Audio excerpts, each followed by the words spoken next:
Hello everyone, welcome to the और YouTube channel botany का गुरुकुल। आज हम जो टॉपिक पढ़ेंगे वो है light reaction. Light reaction photosynthesis के अंदर एक इम्पोर्टेंट रोल प्ले करता है। जो फोटोसिंथेसिस है उसकी जो जनरल रिएक्शन हमने देखा था उसके अंदर दो रिएक्शन थे, लाइट रिएक्शन और डार्क रिएक्शन। आज हम जो देखेंगे वो लाइट रिएक्शन, और हम जो लाइट रिएक्शन का टाइप है नॉन साइक्लिक फोटोफॉस्फोराइलेशन और साइक्लिक फोटोफॉस्फोराइलेशन, उनमें से आज हम नॉन साइक्लिक फोटोफॉस्फोराइलेशन पढ़ेंगे और हम ये देखेंगे लाइट रिएक्शन होती क्या है और ये किस लिए होती है। ठीक है, तो हम देखते हैं आज लाइट रिएक्शन। लाइट रिएक्शन, जो लाइट रिएक्शन है इसको हम हिल रिएक्शन भी बोलते हैं। हिल रिएक्शन क्यों? क्योंकि इसको जो डिस्कवर किया था वो किया था हिल ने, साइंटिस्ट का नाम है। ठीक है, और इसको फोटोकेमिकल रिएक्शन भी बोलते हैं। फोटोकेमिकल रिएक्शन, फोटोकेमिकल रिएक्शन कैसे? क्योंकि लाइट रिएक्शन के अंदर जो लाइट एनर्जी है उसको कन्वर्ट करते हैं हम केमिकल एनर्जी के अंदर, इसलिए हम इसको फोटोकेमिकल रिएक्शन भी बोलते हैं। अब जो लाइट रिएक्शन है इसमें हम क्या क्या इंक्लूड होते हैं? लाइट रिएक्शन में एक तो होता है लाइट का एब्जॉर्प्शन, दूसरा स्प्लिटिंग ऑफ वाटर,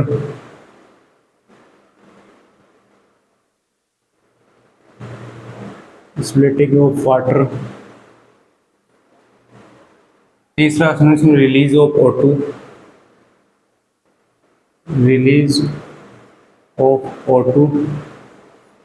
चौथा है इसके अंदर फोटोफॉस्फोराइलेशन,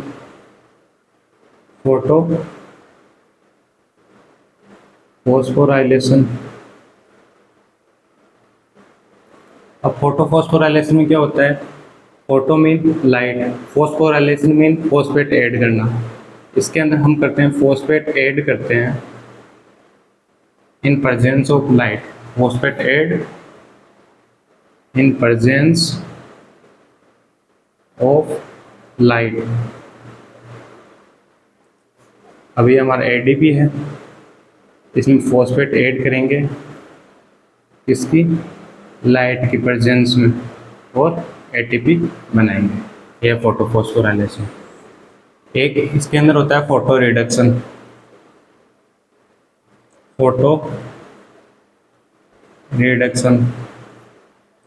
फोटो मीन लाइट, और जो रिडक्शन है, रिडक्शन में यहाँ पे किसका होता है? जो NADP प्लस है उसका यहाँ पे रिडक्शन होता है। तो यहाँ पे NADP प्लस है, इसका रिडक्शन होगा NADPH में। ये क्या करेगा? H प्लस और इलेक्ट्रॉन लेगा।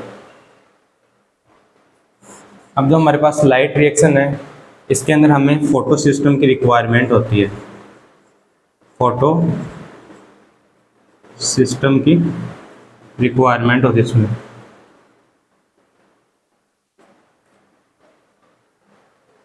रिक्वायरमेंट होती है फोटो सिस्टम की। अब ये फोटो सिस्टम होता क्या है? फोटो सिस्टम होता है group of photosynthetic pigment, photosynthetic pigment. Photosynthetic pigment में क्या होंगे? जैसे हमारे क्लोरोफिल A, क्लोरोफिल B,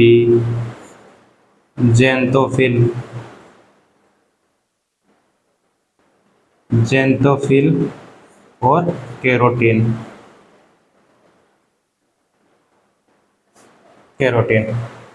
ठीक है, अब जो हमारा ये वाला पोर्शन है, यहाँ से अभी 2025 का जो नीट का पेपर है उसके अंदर क्वेश्चन आया है।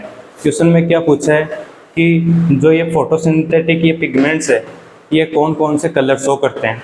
सबसे पहले लीफ से हम इन पिगमेंट को एक्सट्रैक्ट करेंगे कैसे? हम लेंगे लीफ का एक्सट्रैक्ट लेंगे, उसकी करेंगे हम पेपर क्रोमेटोग्राफी, उसकी हम पेपर क्रोमेटोग्राफी करेंगे। उससे हमें जो पिक्चर मिलेगी उस पिक्चर को हम बोलते हैं क्रोमेटोग्राम। उस क्रोमेटोग्राम में जो ये पिगमेंट है ये डिफरेंट कलर शो करते हैं। जैसे जो ये क्लोरोफिल A है ये ब्राइट ग्रीन या ब्लू ग्रीन कलर शो करता है। जो हमारे पास क्लोरोफिल भी है ये येलो ग्रीन कलर शो करता है। जेंथोफिल है, जेंथोफिल येलो कलर शो करता है। और जो कैरोटीन है ये येलो ऑरेंज कलर शो करता है। तो हमारे जो 2025 का नीट का पेपर है उसमें ये वाला यहाँ से डायरेक्ट क्वेश्चन आया है, इनका कलर पूछा है। अब हमारे पास में अब जो फोटो सिस्टम है इनके बारे में किसने बताया? इनके बारे में दो साइंटिस्ट आए, इमर्सन और एर्नोल्ड। ये दो साइंटिस्ट है, इन्होंने एक प्लांट है क्लोरेला, इनके ऊपर इन्होंने स्टडी किया। स्टडी करके इन्होंने फोटो सिस्टम के बारे में बताया। कैसे स्टडी किया? इन्होंने जो ये क्लोरेला प्लांट है इसको रेड लाइट दी, रेड लाइट इसकी मोर देन 680 नैनोमीटर पे। जब इन्होंने इस प्लांट को रेड लाइट दिया मोर देन 680 नैनोमीटर पे, तब इन्होंने जो फोटोसिंथेटिक यील्ड है उसके अंदर बहुत ज़्यादा इन्होंने ड्रॉप देखा उसके अंदर। तो जो इन्होंने ये देखा मोर देन 680 नैनोमीटर की लाइट दी तो अचानक से ये डाउन हो गया ग्राफ। तो इसको हम रेड ड्रॉप इफेक्ट भी बोलते हैं, रेड ड्रॉप इफेक्ट। फिर इन्होंने क्या किया, जो इमर्सन और एर्नोल्ड है, एक तो हो गया हमारा रेड ड्रॉप इफेक्ट, जिसके अंदर इन्होंने क्या किया, रेड लाइट दी मोर देन 680 नैनोमीटर। फिर इसके अंदर अचानक से जब 680 नैनोमीटर पे दी तो अचानक से अंदर फोटोसिंथेटिक यील्ड में डाउनफॉल हुआ। एक है इमर्सन एनहेंसमेंट इफेक्ट,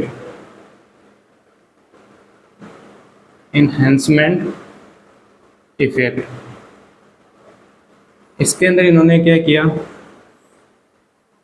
सबसे पहले तो इन्होंने मोर देन 680 नैनोमीटर की लाइट दी, रेड लाइट। तो जो इनकी फोटोसिंथेटिक यील्ड है वो ओनली इतनी मिली। फिर इन्होंने जो लाइट है वो लेस देन 680 नैनोमीटर की दी, उसके अंदर जो फोटोसिंथेटिक यील्ड है वो इस वाले से थोड़ी बहुत ज़्यादा मिली। लेकिन जब इन्होंने ये दोनों कंबाइन लाइट दी मोर देन 680 नैनोमीटर और लेस देन 680 नैनोमीटर, तो जो ये फोटोसिंथेटिक यील्ड है ये हायर मिली। जो हमारा इसको एक्स मान लेते हैं, इसको वाई और इसको जेड। जो हमारी एक्स और वाई की जो फोटोसिंथेटिक यील्ड है इससे ज़्यादा हमारी जो जेड इसकी फोटोसिंथेटिक यील्ड मिली, लगभग 25% हायर फोटोसिंथेटिक यील्ड मिली। तो इससे इन्होंने क्या कंक्लूजन निकाला कि यहाँ पर हमारे पास 2 टाइप के फोटो सिस्टम एग्जिस्ट करते हैं। 2 टाइप के फोटो सिस्टम को मैं PS से डिनोट कर रहा हूँ।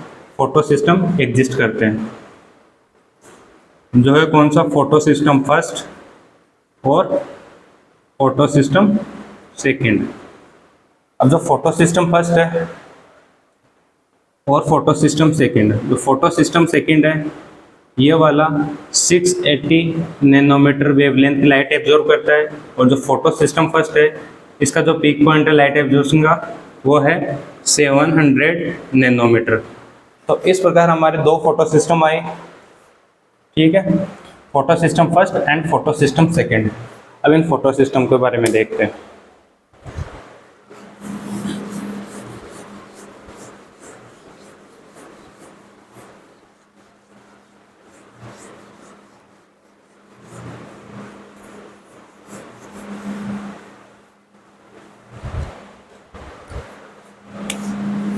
अब हमारे पास में जो एक फोटो सिस्टम है ये 2 चीज़ों से मिलकर बना है। एक तो हमारा रिएक्शन सेंटर, रिएक्शन सेंटर एक है हमारा light harvesting complex. Light harvesting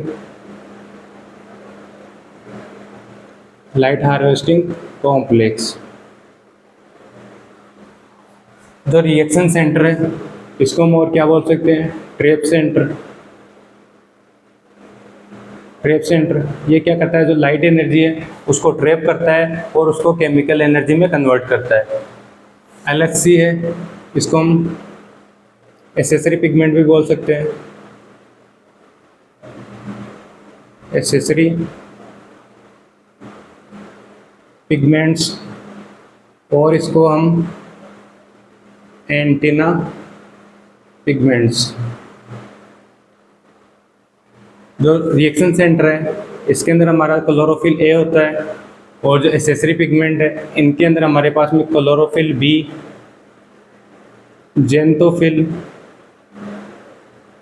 xanthophyll और कैरोटीन।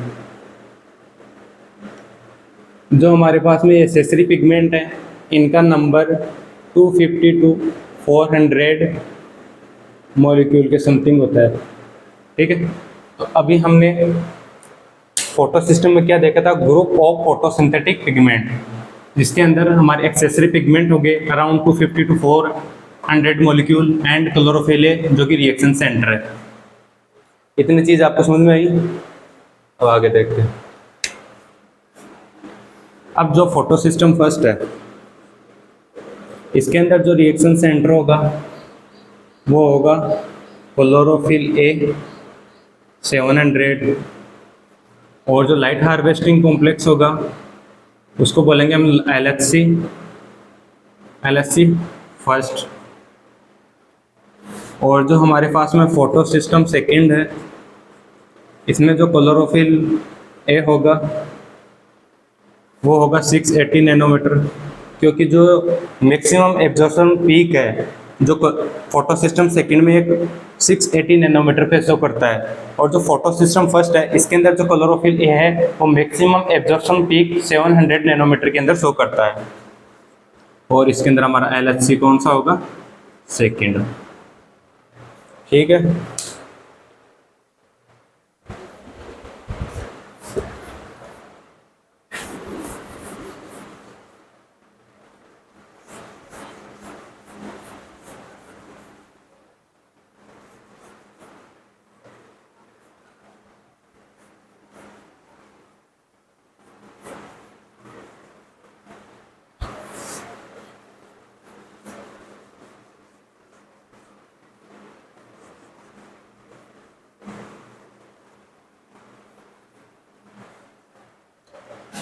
अब हमने देखा था फोटोफॉस्फोराइलेशन।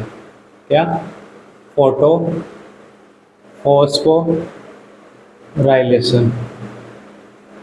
फोटोफॉस्फोराइलेशन। इसमें लाइट की प्रेजेंस में हम फॉस्फेट ऐड करते हैं, इसमें हमारा ATP फॉर्मेशन होता है। तो ये हमारे 2 टाइप के होते हैं लाइट रिएक्शन के अंदर।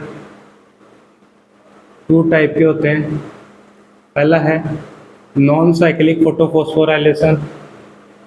नॉन साइक्लिक फोटोफॉस्फोराइलेशन, और दूसरा है साइक्लिक फोटोफॉस्फोराइलेशन। जो हम आज देखेंगे वो है नॉन साइक्लिक फोटोफॉस्फोराइलेशन। ठीक है, अब इसके अंदर क्या है? जो नॉन साइक्लिक फोटोफॉस्फोराइलेशन है इसको हम जेड स्कीम भी बोलते हैं। जेड स्कीम कैसे? जेड स्कीम ऐसे, इसके अंदर अब हमारा जो ये क्लोरोफिल A है, ठीक है, इधर हमारे क्या है? LHC। इसके अंदर हमारे क्लोरोफिल B, कैरोटीन, जेंथोफिल। इसको जब लाइट मिलेगी इससे इलेक्ट्रॉन निकलेगा। तो इलेक्ट्रॉन निकलेगा ये कौन एक्सेप्ट करेगा? Primary electron acceptor. Primary electron acceptor करेगा जो कि हमारे पास में फियोफाइटिन। ठीक है, अभी हम फोटो सिस्टम सेकेंड की बात कर रहे हैं जिसका प्राइमरी इलेक्ट्रॉन एक्सेप्टर कौन होगा? फियोफाइटिन। जो प्राइमरी इलेक्ट्रॉन एक्सेप्टर होगा ये आगे क्या करेगा, इलेक्ट्रॉन को एक इलेक्ट्रॉन ट्रांसपोर्ट सिस्टम के थ्रू फोटो सिस्टम फर्स्ट के पास में पहुंचाएगा। और जो फोटो सिस्टम फर्स्ट से है, जो ये इलेक्ट्रॉन है, ये आगे जाएगा हेटेरोडॉक्सिन NADP रिडक्टेज, जो कि क्या करता है, जो हमारा NADP प्लस है इसको रिड्यूस करता है, NADPH में कन्वर्ट करता है। अब ये प्रोसेस कैसे होता है, जैसे ये हमारा फोटो सिस्टम सेकंड है, इसको लाइट मिली, इससे इलेक्ट्रॉन एक्साइट हुआ, ठीक है, इलेक्ट्रॉन एक्साइट हुआ, फिर इससे एक के पास में प्राइमरी इलेक्ट्रॉन एक्सेप्टर के पास में जाएगा, फिर आगे इलेक्ट्रॉन इसके अंदर इलेक्ट्रॉन ट्रांसपोर्ट सिस्टम के थ्रू B के पास जाएगा, B से C के पास जाएगा, C से D के पास जाएगा, D से फिर आगे जो फोटो सिस्टम फर्स्ट है इसके पास जाएगा। फोटो सिस्टम फर्स्ट से जिस टाइम पे इस पर लाइट गिरी उस टाइम पे इस पर भी लाइट गिरी थी, तो यहाँ पे भी जो इलेक्ट्रॉन निकला वो गया आगे इसके पास में जो फोटो सिस्टम फर्स्ट है इसका प्राइमरी इलेक्ट्रॉन एक्सेप्टर, फिर इससे Y से फिर Z, फिर Z से ये NADP प्लस का रिडक्शन हो जाएगा इसके अंदर NADPH। अब यहाँ पे हमारा जो Z जैसे स्ट्रक्चर बन रही है तो इसलिए हम इसको Z स्कीम कहते हैं। इसके अंदर एक बार इलेक्ट्रॉन अगर फोटो सिस्टम सेकेंड से एक्साइटेड हो जाएगा तो वो वापस रिटर्न करके यहाँ पर नहीं आएगा, इसीलिए इसको हम नॉन साइक्लिक फोटोफॉस्फोराइलेशन बोलते हैं। जो इसके अंदर जो ये इलेक्ट्रॉन का मूवमेंट है, इसके अंदर जैसे हमारे पास में ABC है, इसने इलेक्ट्रॉन एक्सेप्ट किया, इसने इलेक्ट्रॉन इससे एक्सेप्ट किया, तो जब इलेक्ट्रॉन इसने एक्सेप्ट किया तो इसका हुआ रिडक्शन, फिर जब इलेक्ट्रॉन वापस से डोनेट करेगा इसको तब इसका क्या हो रहा है, ऑक्सीडेशन। इस प्रकार इसके अंदर हमारा रिडक्शन ऑक्सीडेशन होता है। इसके अंदर जो रिडक्शन ऑक्सीडेशन होता है इसलिए इसको हम बोलते हैं रेडॉक्स पोटेंशियल, रेडॉक्स पोटेंशियल। तो इसके अंदर जो इलेक्ट्रॉन का मूवमेंट हो रहा है वो किसकी वजह से हो रहा है, रेडॉक्स पोटेंशियल की वजह से। जैसे हमारे पास में इलेक्ट्रॉन कैरियर है, इलेक्ट्रॉन कैरियर का पहले तो हो रहा है रिडक्शन, फिर हो रहा है ऑक्सीडेशन, इसलिए हम इसको रेडॉक्स पोटेंशियल बोलते हैं। रेडॉक्स पोटेंशियल मतलब एबिलिटी ऑफ एक्सेप्ट इलेक्ट्रॉन्स, ठीक है। तो अब इलेक्ट्रॉन का जो C वाला मॉलिक्यूल है इसके पास में इलेक्ट्रॉन एक्सेप्ट करने की एबिलिटी B वाले से ज़्यादा होगी, इसलिए ये एक्सेप्ट करेगा। D वाले के पास में इससे ज़्यादा होगी, तो इसमें इलेक्ट्रॉन का जो मूव है रेडॉक्स पोटेंशियल में ये होता है हमेशा low redox potential to high redox potential. High redox potential, जो हाई रेडॉक्स पोटेंशियल है इसके पास में इलेक्ट्रॉन एक्सेप्ट करने की कैपेसिटी हाई होगी, लो रेडॉक्स पोटेंशियल है इसके पास में इलेक्ट्रॉन एक्सेप्ट करने की कैपेसिटी कम होगी। तो B के पास में एक ही कंपैरिजन में इलेक्ट्रॉन एक्सेप्ट करने की कैपेसिटी हाई है तो ये ऐसे इलेक्ट्रॉन B ले लेगा, फिर B से C ले लेगा, C से D लेगा, ऐसे इलेक्ट्रॉन का मूवमेंट होता है। क्वेश्चन आ जाए नॉन साइक्लिक फोटोफॉस्फोराइलेशन में इलेक्ट्रॉन का मूवमेंट किसकी वजह से होता है, रेडॉक्स पोटेंशियल की वजह से। हमेशा ये ऑलवेज, ये हो गया डाउनहिल, ठीक है। इसके अंदर ऑलवेज इलेक्ट्रॉन का जो मूव है डाउनहिल होता है, डाउनहिल। इसमें क्या होता है, एनर्जी रिलीज होती है, एनर्जी रिलीज। अब देखो जब इसको फोटो सिस्टम सेकंड को लाइट मिली, इलेक्ट्रॉन एक्साइट हुआ, हाई एनर्जी स्टेट बनाया। अब जब हाई एनर्जी स्टेट बनाया, ऐसे जब इलेक्ट्रॉन B वाले के पास में जाएगा तो कुछ एनर्जी लॉस होगी, यहाँ पे एनर्जी रिलीज, ठीक है। और डाउनहिल के अंदर क्या होता है, ये डाउनहिल, इसके अंदर एनर्जी रिलीज होती है, ठीक है।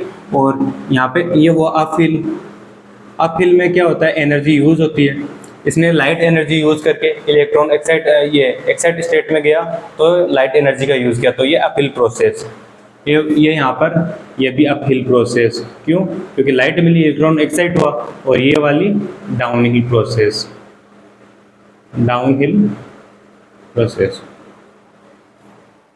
ठीक है। ये हमारा हो गया रेडॉक्स पोटेंशियल। अब जो रेडॉक्स पोटेंशियल है ये इन्वर्सली प्रोपोर्शनल होता है एनर्जी के।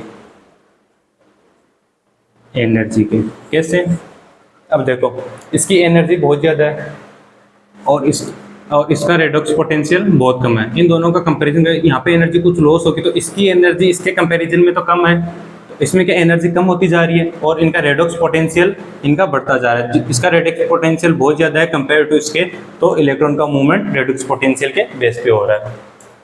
तो इसलिए इसको हम नॉन साइक्लिक ईटीएस भी बोलते हैं, क्योंकि इसके अंदर इलेक्ट्रॉन का मूवमेंट हो रहा है। और इसको क्या बोल सकते हैं अपन, नॉन साइक्लिक ईटीएस। ठीक है,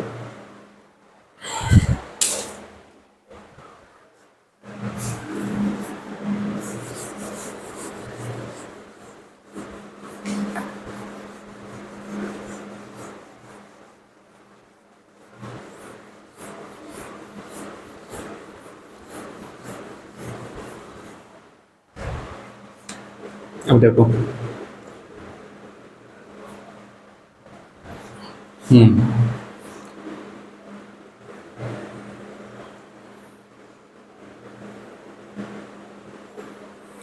जो हमारा क्लोरोप्लास्ट है, क्लोरोप्लास्ट में थोड़ा स्ट्रक्चर बड़ा बना लेते हैं।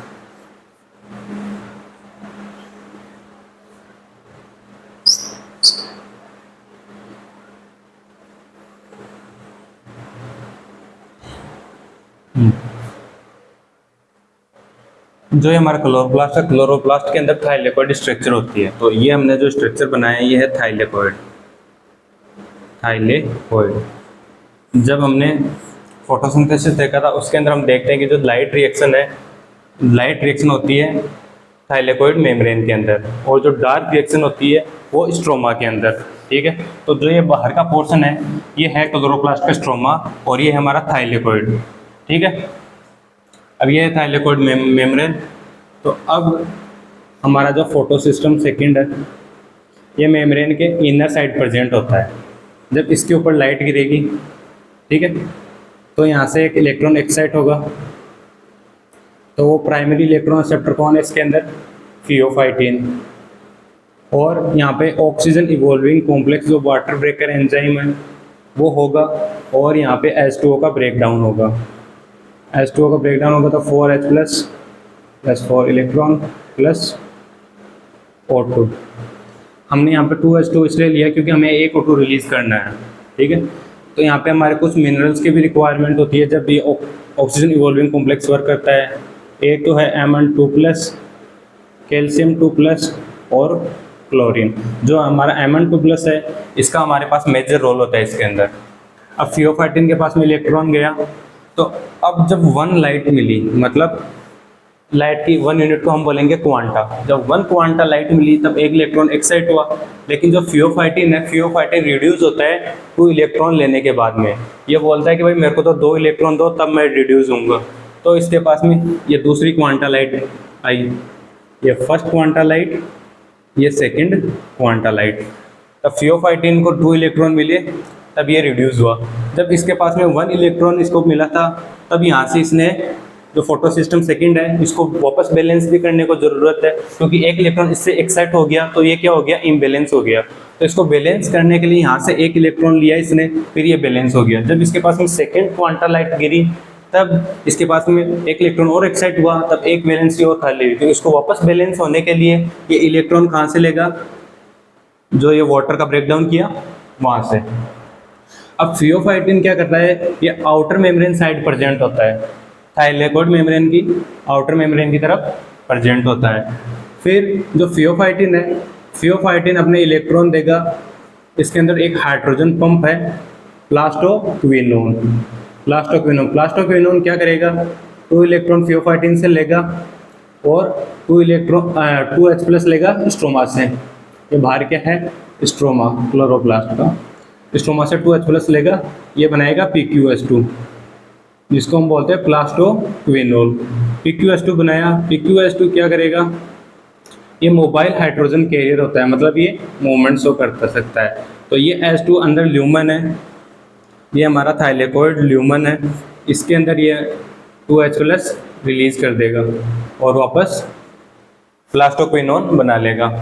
और जो ये इलेक्ट्रॉन है, इलेक्ट्रॉन आगे एक ट्रांस मेम्ब्रेन प्रोटीन होती है, इस ट्रांसमेम्ब्रेन प्रोटीन का नाम है cytochrome B6F complex. Cytochrome B6F complex के अंदर जो नॉन साइक्लिक फोटोफॉस्फोराइलेशन है, इसके अंदर इसकी जो साइटोक्रोम F वाली कंपोनेंट है वही फंक्शन करता है, तो इसलिए हम यहाँ पे साइटोक्रोम F लिख रहे हैं। लेकिन जो कॉम्प्लेक्स का नाम है उसका नाम है साइटोक्रोम B6F कॉम्प्लेक्स।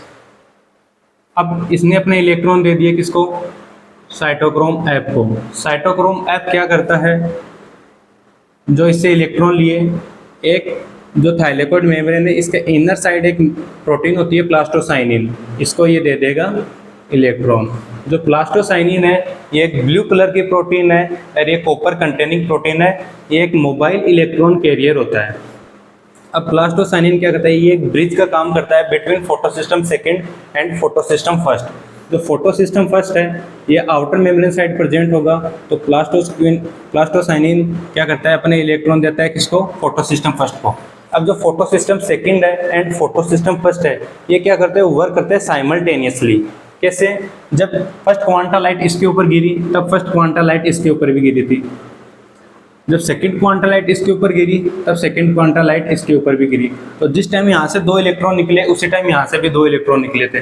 ठीक है, इसके अंदर जो प्राइमरी इलेक्ट्रॉन रिसेप्टर होता है वो होता है FRS, फेरेडोक्सिन रिड्यूसिंग सब्सटेंस। ये एक आयरन सल्फर प्रोटीन होती है, ये 2 इलेक्ट्रॉन यहाँ से निकले। अब ये इसके इम्बैलेंस हो गया, इसने 2 इलेक्ट्रॉन एक्साइट कर दिए, इसके पास 2 वैलेंस इलेक्ट्रॉन की खाली है, तो वो 2 इलेक्ट्रॉन इसके पास में कैसे आएंगे, ये प्लास्टोसाइनिन इससे देगा, जो कि क्या फोटोसिस्टम सेकंड से एक्साइट हुए थे। फिर जो फेरेडोक्सिन रिड्यूसिंग सब्सटेंस है ये अपने 2 इलेक्ट्रॉन किसको ट्रांसफर करता है, फेरेडोक्सिन को। फेरेडोक्सिन क्या करता है, ये जो इलेक्ट्रॉन है ये देता है फेरेडोक्सिन NADP रिडक्टेज। फेरेडोक्सिन NADP रिडक्टेज क्या करता है, जो हमारा NADP प्लस है इसका रिड्यूस करता है और इसको NADPH प्लस H प्लस में कन्वर्ट करता है। और फिर अब देखो जो स्ट्रोमासाइड है, स्ट्रोमासाइड से एक हमारे पास में जो PQ पंप है इसने H प्लस अंदर ल्यूमेन के अंदर पंप किए, और जो FNR यहाँ पे NADP प्लस से NADPH H प्लस बना रहा है, यहाँ पे स्ट्रोमा से H प्लस यहाँ पे यूज हो रहे हैं। तो अंदर क्या होगी, H प्लस है इसकी कंसंट्रेशन इंक्रीज हो जाएगी और अंदर का pH क्या हो जाएगा, लो हो जाएगा। और जो बाहर है, बाहर H प्लस की कंसंट्रेशन क्या हो जाएगी, कम हो जाएगी, और यहाँ का pH क्या हो जाएगा, हाई हो जाएगा। जो ये pH है अंदर लगभग 5 के अराउंड हो जाएगा, और जो बाहर pH है वो लगभग 8 के अराउंड हो जाएगा। जब pH में ये चेंज हुआ तो हमारे पास में प्रोटॉन ग्रेडियंट बन जाता है, यहाँ पे pH ग्रेडियंट बन जाता है। तो यहाँ पे हमारा एक कॉम्प्लेक्स होता है F0 F1 कॉम्प्लेक्स, जिसके अंदर ये F0 और ये F1। जो F0 है ये ट्रांसमेम्ब्रेन प्रोटीन होती है, और F1 है इसके पास में ATPase एक्टिविटी होती है। अब वापस इसको बैलेंस करने के लिए यहाँ से क्या, इस प्रोटॉन पंप के थ्रू हाइड्रोजन जाएंगे बाहर। ठीक है, जो F0 है जब इससे प्रोटॉन पंप करते हैं तो ये फैसिलिटेटेड डिफ्यूजन के थ्रू करते हैं, और जब ये प्रोटॉन बाहर जाएंगे तो ये F1 ATPase है, ये क्या करेगा, ADP प्लस फॉस्फेट से ATP बनाएगा। तो अपने फोटोफॉस्फोराइलेशन में क्या देखा था, लाइट की प्रेजेंस में फॉस्फेट ऐड करना, तो यहाँ पे ATP बन रहा है लाइट की प्रेजेंस। जब लाइट हुई, लाइट मिली, लाइट की प्रेजेंस में ये सब हुआ तो हाइड्रोजन का इम्बैलेंस हुआ, प्रोटॉन ग्रेडियंट बना, H प्लस बाहर गया तो ADP प्लस फॉस्फेट से ATP बना। इस प्रकार ये हमारी है नॉन साइक्लिक फोटोफॉस्फोराइलेशन। इनके अंदर अब ये देखते हैं, देखो ये जो फियोफाइटिन है, फियोफाइटिन ये है फियोफाइटिन। इसकी जो फियोफाइटिन इसकी जो लोकेशन है आउटर मेम्ब्रेन साइड होती है, आउटर मेम्ब्रेन साइड। ठीक है, ये होता है primary electron receptor, primary electron receptor. फिर हमारे पास में आता है PQ, इसका नाम है प्लास्टोक्विनोन।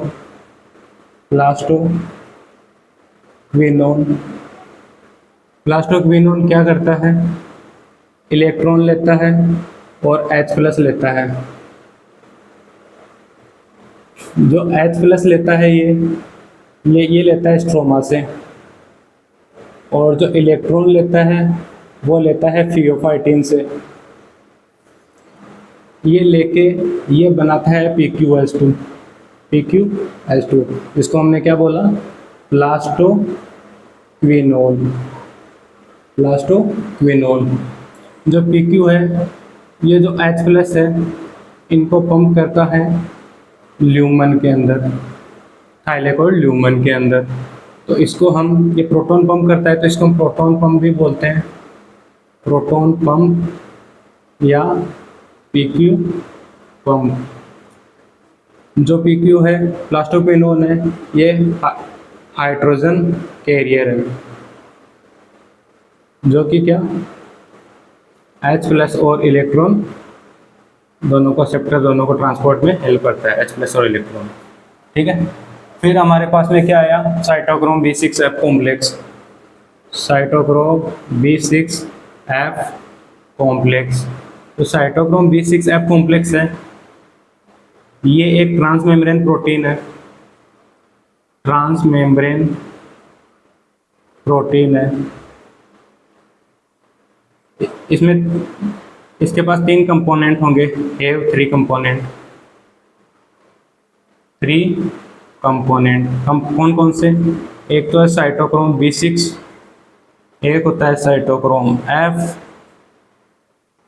एक होता है iron sulphur protein.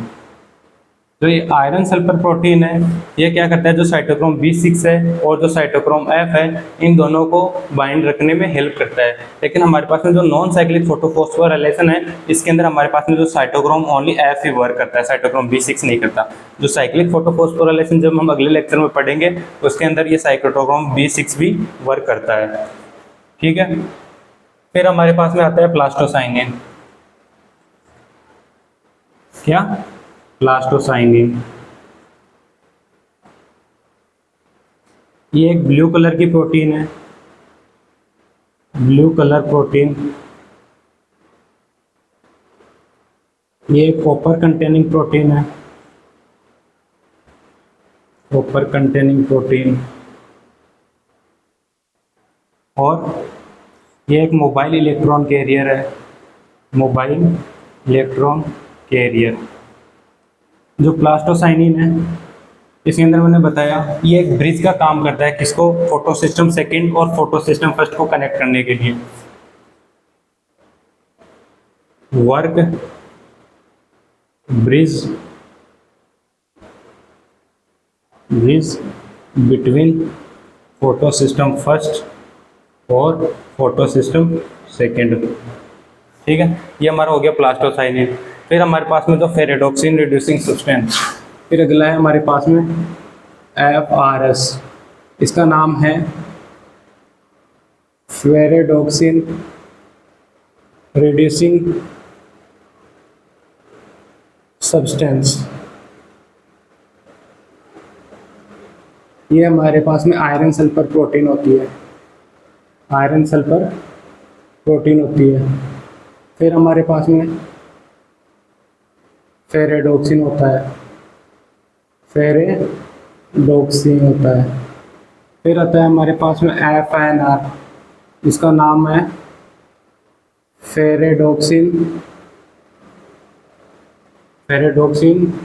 Reducing, ferredoxin NADPH reductase, NADPH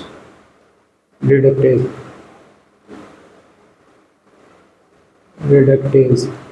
ये क्या करता है, जो हमारा NADP है, इसको कन्वर्ट करता है NADPH H+ के अंदर। ठीक है, ये हमारे अंदर जो नॉन साइक्लिक फोटोफॉस्फोराइलेशन है, ये है। ठीक है, ये इनके बारे में सब डिटेल आ गई। अब आगे थोड़ा और देखते हैं अपन। अब इनको मिटा देता हूँ।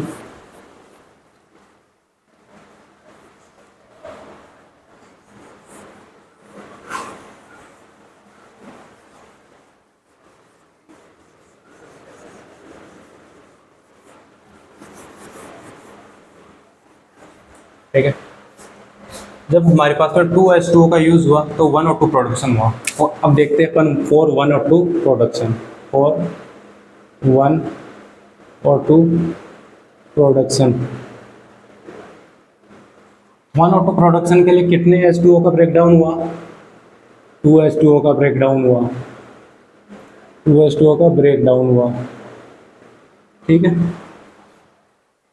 अब देखो 2 H2O का ब्रेकडाउन हुआ, हमारे पास में कितने क्वांटा ऑफ लाइट की कितने क्वांटा ऑफ लाइट इसके अंदर यूज हुई जब 1 ऑटो प्रोड्यूस हुआ। जब 1 ऑटो प्रोड्यूस होगा तो यहाँ पे कितने पास में हमारे पास 4 इलेक्ट्रॉन यहाँ पर यूज होने चाहिए। 4 इलेक्ट्रॉन जब यहाँ पे यूज होंगे तो यहाँ पे हमारे पास में कितनी लाइट होनी चाहिए? 4। यहाँ पे 4 लाइट होगी, तभी यहाँ से 4 इलेक्ट्रॉन निकल पाएंगे, तब ये 4 इलेक्ट्रॉन पूरे के पूरे ये यूज कर पाएगा। जब 4 इलेक्ट्रॉन ये निकलेंगे तो उसी टाइम पे जो फोटो सिस्टम फर्स्ट है यहाँ पे भी 4 आएंगे। तो कितनी क्वांटा लाइट यूज हुई जब 1 ऑटो प्रोडक्शन के लिए? 4 फोटो सिस्टम फर्स्ट पे, 4 फोटो सिस्टम सेकंड पे। तो कितनी क्वांटा लाइट यूज हुई इसके अंदर? टोटल 8 के अंदर 4 each photo system, 4 each photo system. Next, जब इसके अंदर 2 इलेक्ट्रॉन का मूवमेंट हो रहा था तो हमारे पास में कितना NADPH बन रहा था? कितना NADPH बन रहा था? 1। जब हमारे पास में 4 इलेक्ट्रॉन का मूवमेंट होगा तब हमारे पास में कितने NADPH बनेंगे? जब 2 से 1 बन रहा है तो 4 इलेक्ट्रॉन का मूवमेंट होगा तब कितने बनेंगे? 2। तो इसमें हमारे पास में कितने NADPH बन रहे हैं? 2 NADPH, 2 NADPH बन गए। अब देखो ऑटो प्रोडक्शन के लिए क्वांटा लाइट देख लिया हमने, कितने H+ ल्यूमेन के अंदर आएंगे 1 ऑटो प्रोडक्शन के लिए? 8 H+ इन ल्यूमेन। कैसे? 4 H+ तो ये है वाटर के ब्रेकडाउन से और 4 H+ PQ पंप से। इसमें हमारे 4 H+ आए PQ पंप से और 4 H+ आए वाटर ब्रेकडाउन से, वाटर ब्रेकडाउन से। ये चीज़ हो गया। तो ये हमारा 1 ऑटो प्रोडक्शन के लिए ये हमारे पास में हो गया। ठीक है, तो ये है हमारा नॉन साइक्लिक फोटोफॉस्फोराइलेशन। अब जो हम कल पढ़ेंगे वो है साइक्लिक फोटोफॉस्फोराइलेशन, और जो ये है इसके अंदर हम पढ़ेंगे कीमोऑस्मोटिक हाइपोथेसिस। इसके अंदर अपन कैसे ATP फॉर्मेशन होता है, क्या क्या इसके अंदर चेंजेस होते हैं जिसके अंदर हमारा ATP बनता है, ये वाला प्रोसेस हम देखेंगे कल। तो आपको ये लेक्चर कैसा लगा कमेंट करके बताना, और मिलते हैं नेक्स्ट वीडियो में।